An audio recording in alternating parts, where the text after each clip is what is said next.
de Jésus.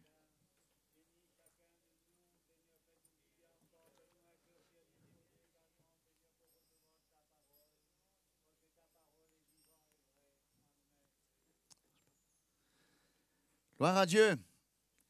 Voilà, bonjour à ceux que je n'ai pas salués, très heureux. C'est bon de louer le Seigneur. Hein? Dieu renouvelle nos forces, Dieu nous parle, Dieu nous bénit. Et en plus, quand nous sommes dans la communion fraternelle, c'est là que Dieu envoie la bénédiction et pour la vie. Hein, c'est écrit dans le psaume 133. Je salue ceux qui nous suivent en direct. Que Dieu les bénisse là où ils sont. Si vous vous rappelez, la semaine dernière, on avait parlé de l'Église. L'Église qui est comparée dans 1 Corinthiens 12 à un corps. On avait vu que dans ce corps, il y a plusieurs membres. Ces membres sont différents, avec des fonctions différentes. Certains sont plus en vue que d'autres, mais néanmoins, tous sont utiles. Et que ce corps, il est vraiment uni. Ce corps, il est inséparable l'un à l'autre. La main ne peut pas me séparer de mon corps et la main ne peut pas dire qu'il n'a pas besoin de mon pied, de mon œil, de mon oreille. On est tous différents, mais on est unis quand même. C'est beau, hein? Parce qu'on a le même esprit, le même Seigneur, le même baptême, la même espérance, la même nourriture, le même rocher qui est le Christ. Nous le suivons et c'est toute la richesse de l'Église, l'unité dans la diversité. Gloire à Dieu. Être unis, ce n'est pas être pareil. Ce n'est pas penser pareil. Ce n'est pas être tous les mêmes. Nous sommes différents, mais nous sommes unis quand même. Et pour vivre cette unité, l'Église a besoin de stabilité. Je répète parce que c'est une phrase importante. Pour vivre une pleine unité, l'Église a besoin de stabilité. Il y a un exemple formidable dans la parole de Dieu. C'est quand l'apôtre Paul va à Rome. Vous savez ce qui s'est passé quand il a pris le bateau? Dieu lui avait montré qu'il y allait avoir des difficultés. Et le bateau fait naufrage, mais avant de faire naufrage, il y a une grande tempête. Ils sont ballottés dans tous les sens.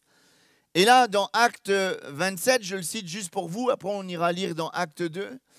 Eh bien, qu'est-ce qu'ont fait ces marins sous la direction de l'apôtre Paul et aussi du commandant de bord? Ils ont jeté 4 ancres et ils ont attendu patiemment que la paix revienne. Moi, j'ai vu ça comme une image de l'Église qui doit jeter 4 ancres pour donner une pleine stabilité. Et ces 4 ancres, on les retrouve dans Acte 2, verset 42. On va lire. Acte 2, verset 42. On va lire jusqu'au verset 47 parce qu'on voit les bienfaits de cette stabilité. Il est dit, il persévérait dans l'enseignement des apôtres, première ancre, dans la communion fraternelle, deuxième ancre, dans la fraction des pains, troisième ancre, et dans les prières, quatrième ancre. La crainte s'emparait de chacun et il faisait beaucoup de prodiges et de miracles par les apôtres. Tous ceux qui croyaient étaient dans le même lieu. Ils avaient tout en commun. Ils vendaient leurs propriétés, leurs biens et en partageaient le produit entre tous selon les besoins de chacun. Ça, c'est par rapport à un contexte. Ils vivaient à Jérusalem. Il y avait une persécution tellement grande qu'ils partageaient, ils donnaient à ceux qui étaient dans le besoin, etc. C'est d'un contexte particulier. Regardez la suite. Ils étaient chaque jour, tous ensemble, assidus au temple. Ils rompaient le pain dans la maison et prenaient la nourriture avec joie et simplicité de cœur, louant Dieu et trouvant grâce auprès de tout le peuple. Et le Seigneur ajoutait, ça c'est l'œuvre de Dieu après, c'est Dieu qui ajoute à l'Église ceux qui étaient sauvés. Alléluia. Ici, il est question de cette stabilité, l'enseignement des apôtres, la communion fraternelle, la fraction des pains ou la Sainte Seine et aussi les prières. On va essayer de voir simplement ce matin ce que nous avons besoin pour avoir cette stabilité. J'ai mis comme titre du message une église exemplaire parce que si on cherche un exemple pour l'église, on doit la chercher dans la genèse de l'église, c'est-à-dire dans les actes des apôtres, où il y a un mot qui revient souvent, le mot ensemble. Lisez les actes des apôtres, comptez le nombre de fois que c'est écrit ensemble, C'est très révélateur. Ensemble, ils priaient, ensemble, ils montaient au temple, ensemble, ils partageaient la parole de Dieu, ensemble, ils souffraient. Alors on voit bien que c'est vraiment une église exemplaire, même si elle n'était pas parfaite. Acte 5, Ananias et Saphira n'étaient pas parfaits, mais on voit que l'Esprit de Dieu était à l'œuvre. Il y avait des signes, des prodiges, des miracles. Dieu était à l'action et nous savons qu'il fait au milieu de nous les mêmes choses parce que Dieu est fidèle. Alléluia. Alors on va essayer de voir. Premièrement, voilà, l'enseignement des apôtres, c'est ce que je viens de dire. Et puis, l'enseignement, premièrement, je vois une chose, c'est que dans l'église primitive, on appelle ça l'église primitive, l'église au début, dans la naissance, tous les chrétiens étaient convaincus d'une chose, de l'importance d'être instruits, d'apprendre. L'enseignement des apôtres, c'est la révélation du Dieu vivant et le besoin d'apprendre Dieu, apprendre à connaître Dieu, apprendre de lui, être en communion avec lui par la parole de Dieu. Et on voit dans l'Ancien Testament, Dieu s'est révélé par les prophètes et maintenant il se révèle dans le Nouveau Testament et la suite des temps par Jésus-Christ. Et l'Église que nous sommes a besoin de grandir dans la vérité, de connaître la vérité, d'aimer la vérité, d'apprendre la vérité. Et lorsque l'Église se réunit, nous sommes là pour vraiment nous encourager, nous édifier, et nous devons avoir soif de la parole, soif de connaître le Christ, soif de connaître la parole de Dieu. Et la priorité de l'Église, c'est d'aimer la parole. Si on enlève la parole, il n'y a plus de force, il n'y a plus de colonne vertébrale. Il est dit dans 1 Timothée 3, 5, « Mais afin que tu saches, si je tarde, comment il faut se conduire dans la maison de Dieu, qui est l'Église du Dieu vivant, la colonne et l'appui de la vérité. » Alléluia, là on a vraiment le sens que l'Église, c'est la colonne et l'appui de la vérité. Et je dis ce matin que l'Église, la plus grande responsabilité de l'Église, c'est d'être la démonstration de la vérité, d'être ceux qui diffusent la vérité. Non pas qu'on est simplement l'Église qui détient la vérité absolue, c'est dangereux de dire ça, mais la vérité, elle n'appartient pas à une Église. Mais ce que je veux dire, c'est que nous devons être la colonne de la vérité. Nous devons défendre la vérité. Et comme dit Philippiens 2, 14, « Faites toutes choses sans murmure ni hésitation, afin que vous soyez irréprochables, purs, des enfants de Dieu, irréprochables, au milieu d'une génération perverse et corrompue, parmi laquelle vous brillez comme des flambeaux dans le monde, portant la parole de vie. » Lorsque l'Église connaît la parole de Dieu, a soif de la parole de Dieu, nous allons être des flambeaux. L'Église doit être un flambeau dans les ténèbres, doit être un repère. Comme un phare dans la nuit, nous devons briller parce que la parole de Dieu est en nous. Alors, qu'est-ce que l'enseignement des apôtres? Qu'est-ce que les apôtres enseignaient? On dit que le message de l'Église primitive, c'est un mot un peu compliqué, mais je vais vous l'expliquer, c'est christocentrique, c'est-à-dire que tout converge vers le Christ. Et si Jésus n'est pas le centre de notre enseignement, de notre recherche, nous allons nous égarer. Et dans Éphésiens 2, il est dit, vous avez été édifiés sur le fondement des apôtres, des prophètes, Jésus-Christ lui-même étant la pierre angulaire. En lui, tout l'édifice bien coordonné s'élève pour être un temple saint dans le Seigneur.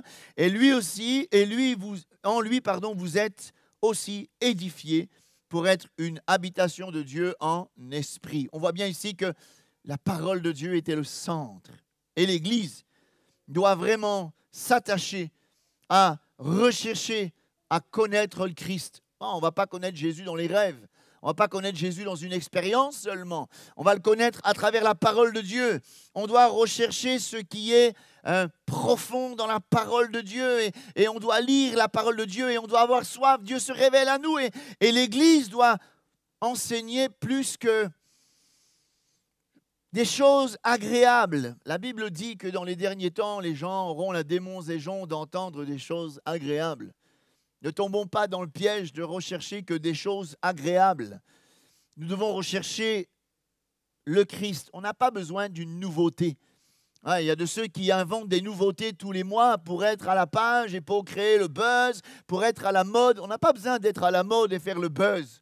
On a besoin de connaître Jésus. On n'a pas besoin d'une nouvelle doctrine. On a besoin de connaître Jésus. Ayons soif du Seigneur. Ayons soif de connaître, pas avec la tête, avec le cœur. Avoir la révélation du Christ qui se révèle au travers de la parole de Dieu.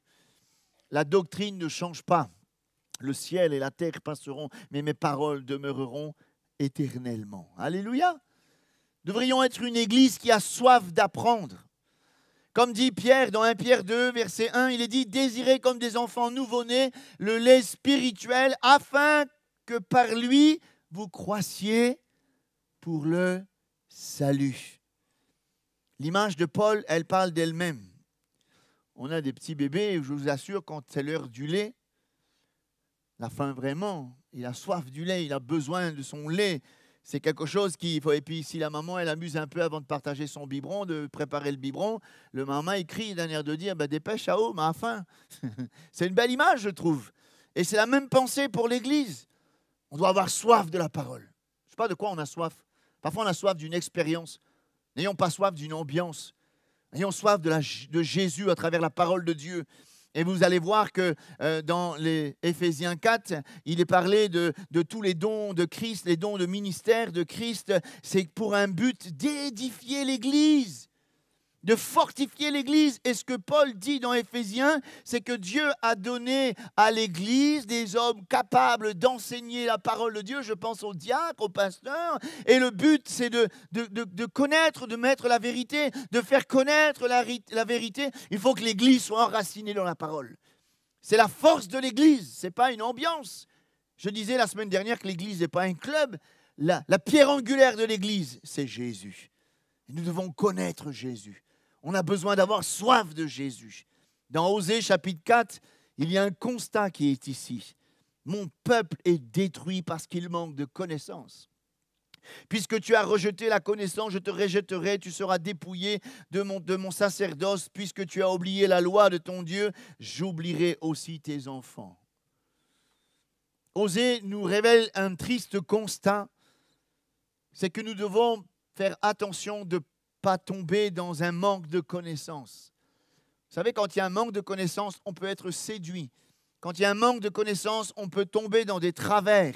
Quand il y a un manque de connaissances, on devient crédule. On nous parle de quelque chose, d'un autre Jésus, d'un autre évangile. Mais ce n'est pas possible quand on connaît le Christ. Mais qu'est-ce que tu vas nous donner en plus? Et on doit connaître Jésus. Faute de connaissances, on va tomber dans des travers. Faute de connaissances, on va tomber dans des séductions spirituelles. Et je pense qu'on a besoin de connaître Jésus. Ça va donner la stabilité. Qu'est-ce qui a permis à l'Église de traverser les persécutions? Parce qu'on parle de persécutions, aujourd'hui, il y en a. Mais à La Réunion, on ne peut pas trop se plaindre. Mais je vois dans l'Église primitive, dans les Actes des Apôtres, il y avait l'adversité, les gens étaient battus, on les mettait en prison, on leur défendait de parler de Jésus. Mais pourquoi ils ont résisté?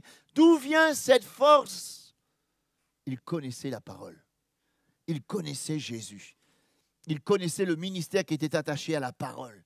Ils connaissaient le but de Dieu dans leur vie.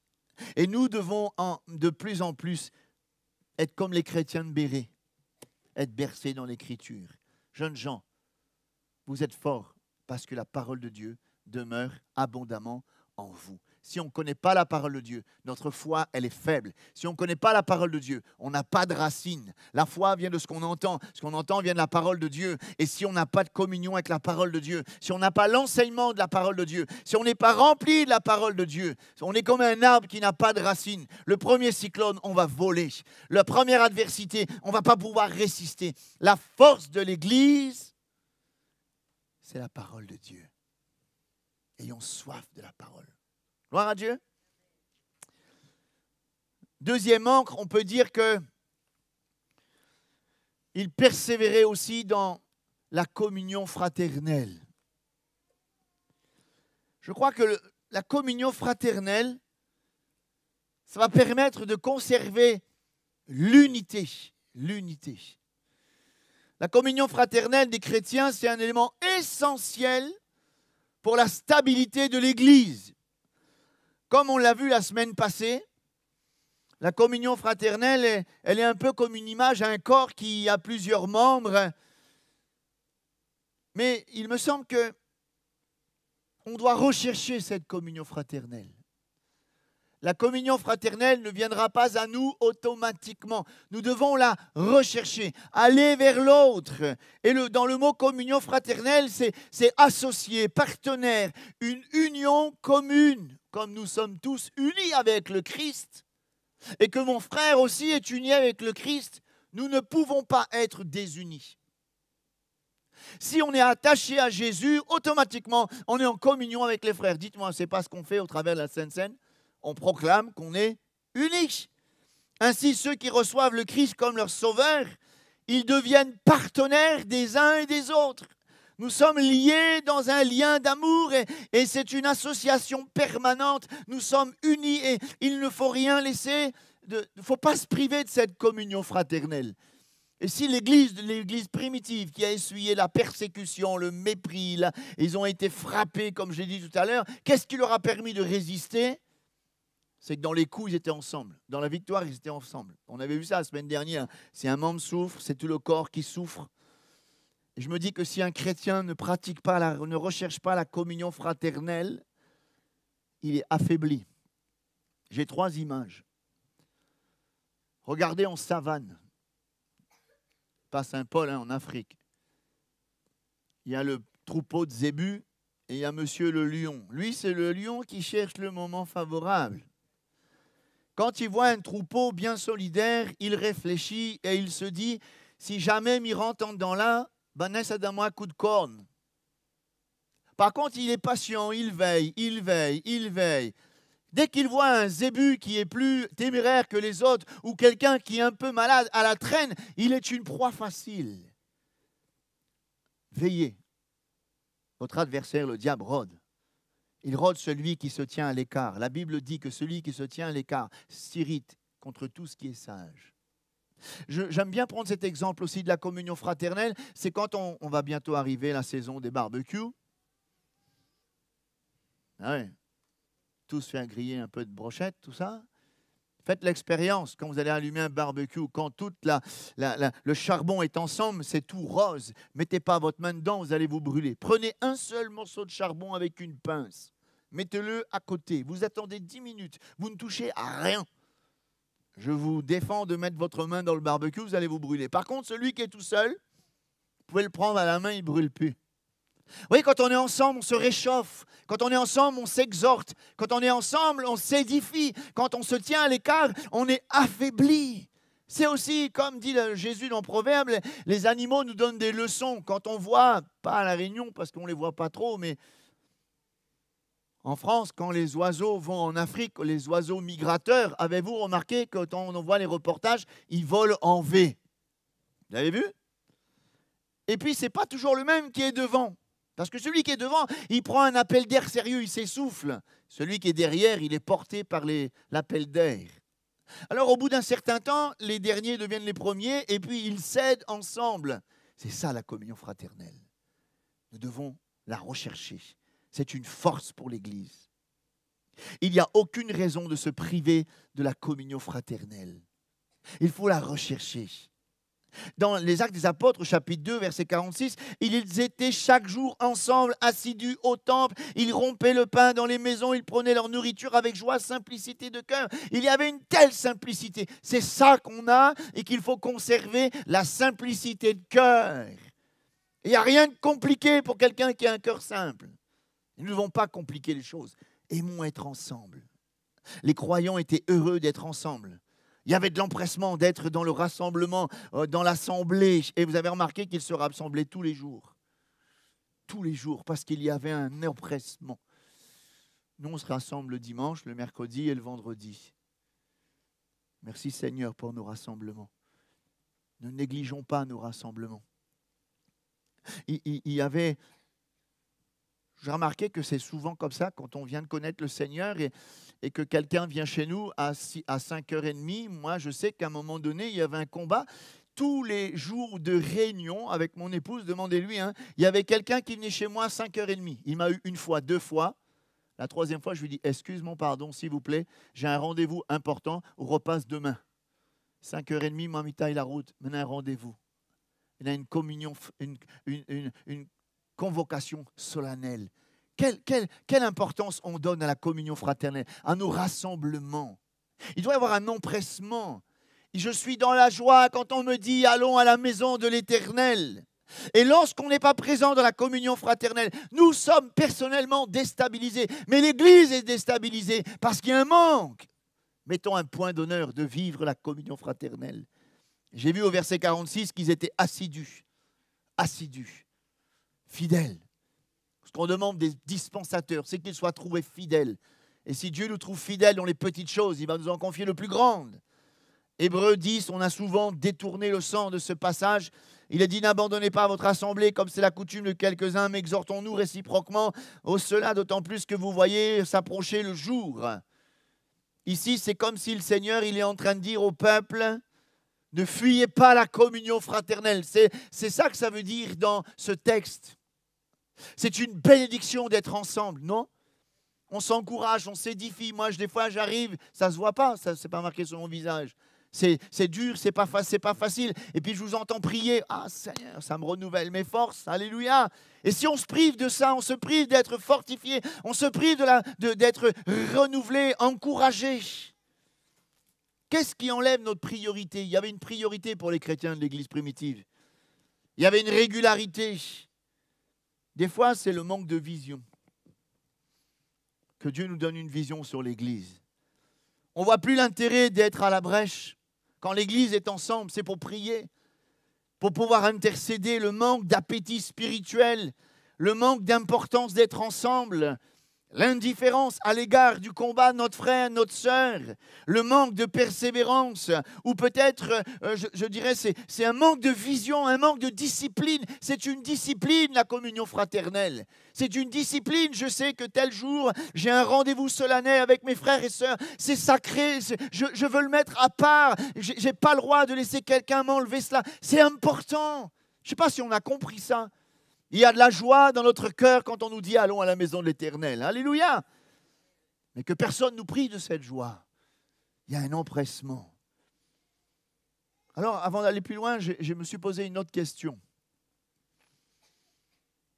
Quelles sont les conséquences de ce manque d'assiduité ou peut-être de vision à l'égard de la communion fraternelle? J'avais dit la semaine dernière, vous vous rappelez, l'Église a besoin de vous, vous avez besoin de l'Église. Et si on manque à cet appel, à cette vocation, c'est comme si nos frères ont besoin de nous, mais on n'est pas là. On a besoin l'un de l'autre, on forme un corps. Et lorsque je suis au rendez-vous de Dieu, je deviens une bénédiction pour mes frères, pour mes sœurs. Je lisais le livre d'Habakkuk dernièrement et j'ai vu ce texte, je me tenais à mon poste et je veillais. Notre poste, c'est où? C'est au milieu des frères, au milieu des sœurs. Je veillais. Je veillais sur la parole de Dieu. Je veillais sur les autres. Je veillais sur la santé spirituelle. On doit avoir un fardeau pour l'Église. On doit aimer l'Église. Parce que celui qui n'aime pas l'Église, il n'aime pas le Seigneur. Regardez l'apôtre Paul, quand Dieu l'a arrêté sur le chemin de Damas. Qui es-tu? Je suis Jésus que tu persécutes. Je réfléchis avec vous, mais Paul, il n'a pas persécuté le Christ tête à tête, il a persécuté l'Église. Celui qui touche à l'Église touche à Jésus. Celui qui aime l'Église aime Jésus. Alléluia.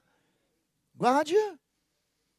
Et puis, je vais même aller plus loin. Quelles sont les conséquences de ce manque de vision, d'assiduité, de fidélité à l'égard de la communion fraternelle? Il est dit dans Romains 14, verset 13, de ne pas être une pierre d'achoppement, c'est-à-dire une occasion de chute. Et là, peut-être que je m'adressais plus à ceux qui ont quelques années de conversion. Il y a au milieu de nous des chrétiens, des gens qui sont là depuis très peu de temps.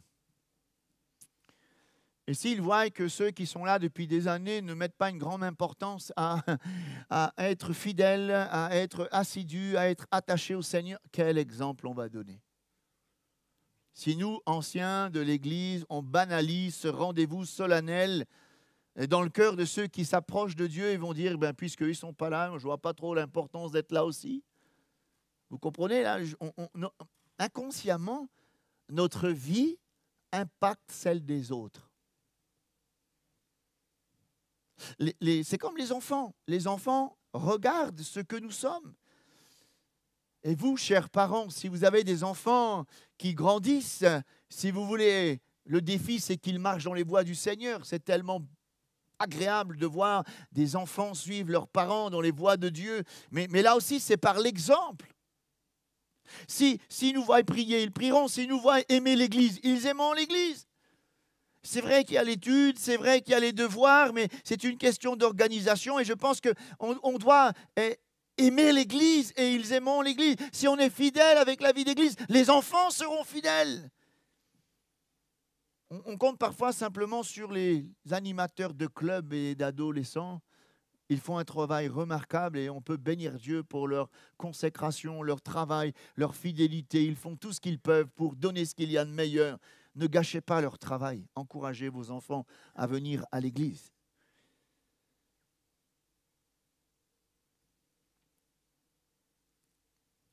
La stabilité de l'église passe par l'enseignement de la parole de Dieu, mais passe aussi par la communion fraternelle.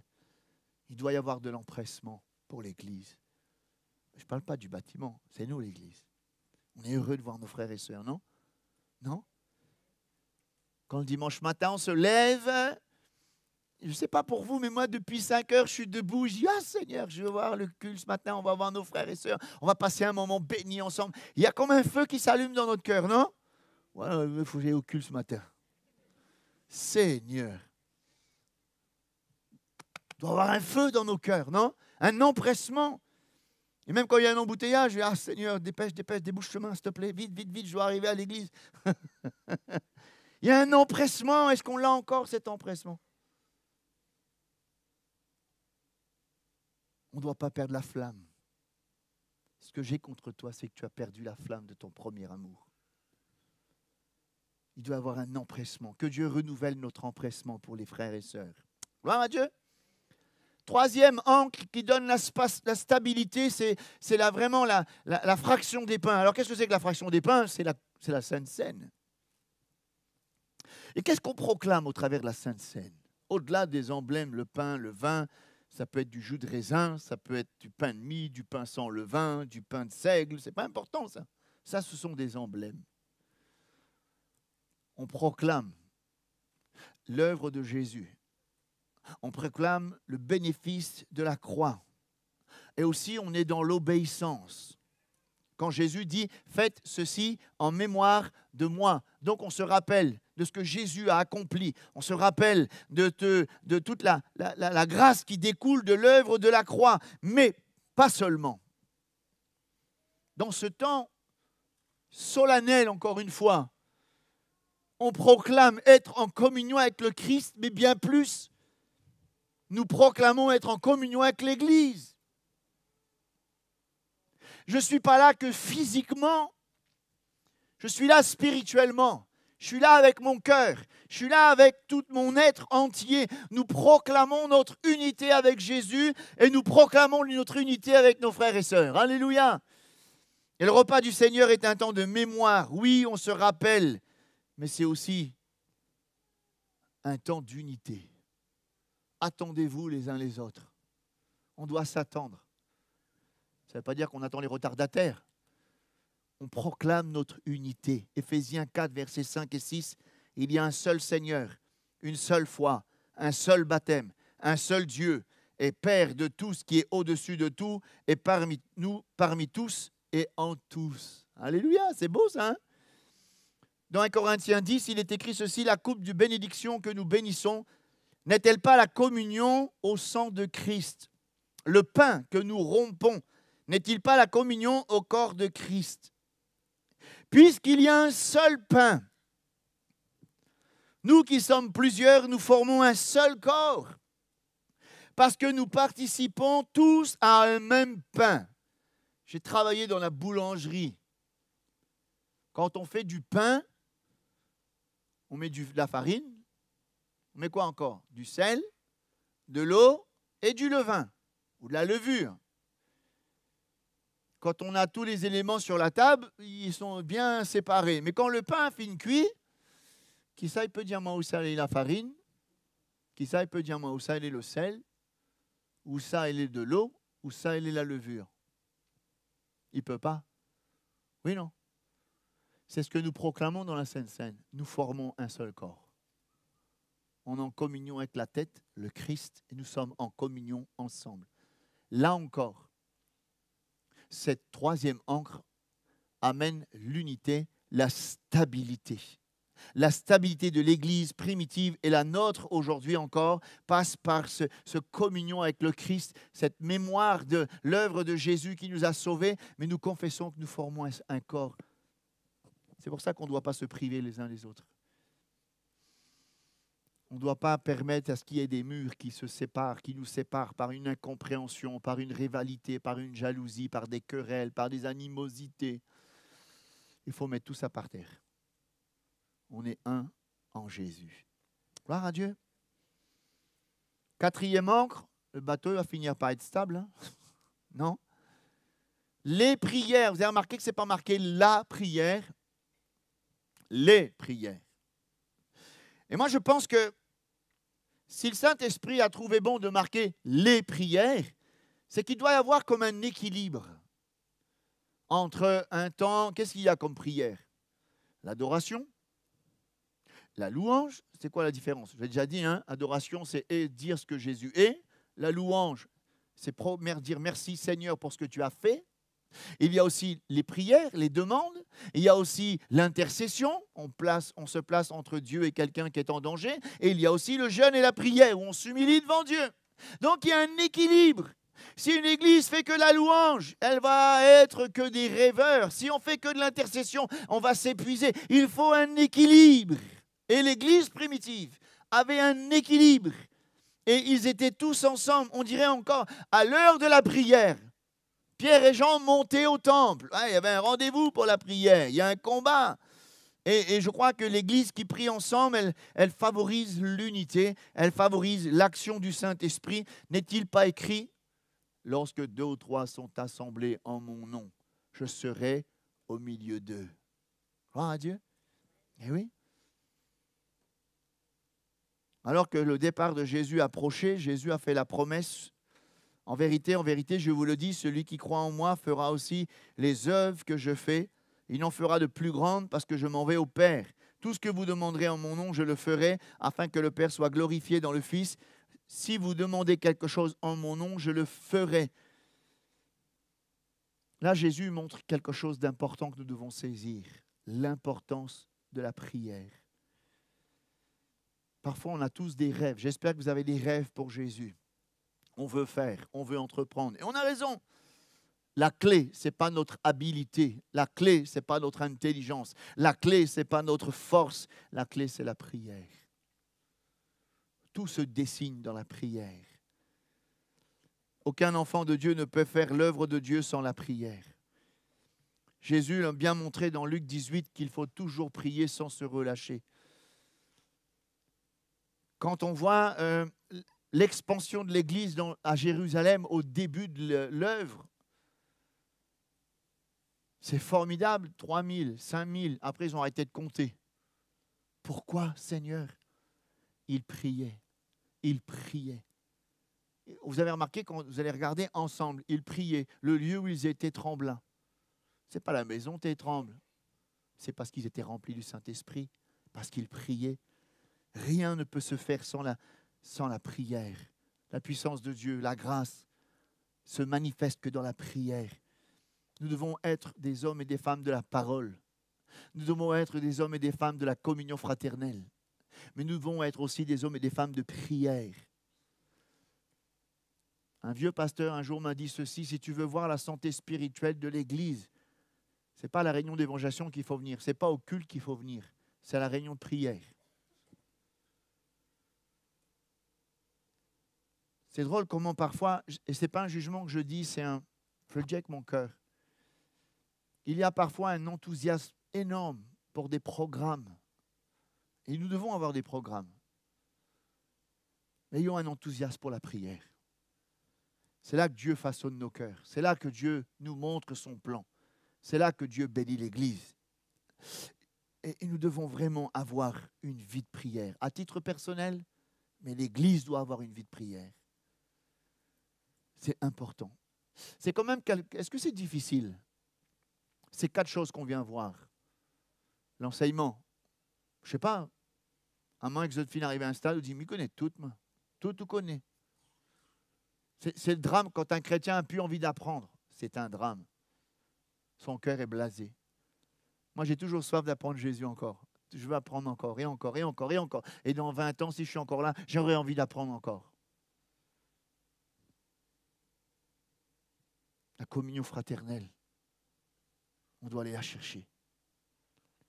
La fraction des pains, c'est le souvenir. Pourquoi on est là? C'est à cause de Jésus, à cause de son œuvre. Et la prière. Alors, en conclusion, l'Église primitive, c'est l'Église des Actes des Apôtres, nous enseigne des vérités qui nous permettront de franchir n'importe quel temps, obstacle, adversité. L'Église primitive, c'est les bases. Et ils pratiquaient les principes de base qui ont donné une santé spirituelle, plus encore une stabilité, et ils ont conservé l'unité. Ils savaient qu'il fallait être instruits par la parole de Dieu. Ils savaient qu'ils devaient s'aimer les uns les autres. Ils savaient qu'ils devaient prendre le repas du Seigneur dans la simplicité, mais pour se rappeler l'œuvre de Jésus. Ils savaient qu'ils devaient être ensemble. Ils persévéraient. On va s'arrêter un peu sur ce mot, persévérer. Quand on considère le mot persévérer dans ce passage, premièrement, ils persévéraient, c'est au pluriel. Toute l'Église persévérait. Ce n'est pas un noyau, pas les diacres, les anciens, c'est toute l'Église. La santé de l'Église ne dépend pas du pasteur seulement. La santé de l'Église ne dépend pas des diacres seulement. La santé de l'Église dépend de nous tous, frères et sœurs. Chaque membre contribue à l'épanouissement des autres, de l'Église. Deuxième élément, c'est que ce verbe, c'est comme si un indicatif présent, on dirait tout le monde persévérait malgré la persécution et ils n'arrêtaient pas. Rien ne pouvait les arrêter. Parfois, on trouve des prétextes. On dit je ne peux pas lire ma Bible parce que. Je ne peux pas vivre la communion fraternelle parce que. Si on veut des excuses, le diable, ce n'est pas Dieu qui va nous en donner. Le diable va nous en donner. Nous, on va trouver des excuses. Mettons un point d'honneur à vivre ces 4 points. Notre vie va changer. L'Église sera bénie. On n'est pas arrivé encore. Non? Moi, je crois que Dieu en réserve plein de choses pour le peuple de Dieu à Grand-Bois et à Petite-Île et à Montvert et même pour la Réunion. Non? C'est bon, on a atteint le but là? Non. Dieu encore. Le premier modèle de l'Église primitive, c'est une Église qui persévérait. J'aime ce texte. Affermis les pieux. Élargit l'espace de la tente. Ça me fait penser au bateau, il y a 4 ancres affermis les pieux. Communion fraternelle, l'enseignement. D'abord l'enseignement au premier, vous avez vu? Communion fraternelle, fraction des pains, les prières. Et après Dieu, il va élargir l'espace de la tente. Gloire à Dieu. Bénissons l'Église. Bénir l'Église, c'est bénir les frères. Hein? C'est se bénir aussi parce que l'Église, c'est nous. Quelqu'un qui ne bénit pas l'Église, il ne se bénit pas. Jamais personne n'a haï sa propre chair. Nous formons un corps. On ne peut pas dire, m'aime pas mon main, m'aime pas mon pied, m'aime pas mon nez. Non, on est ce qu'on est. Hein?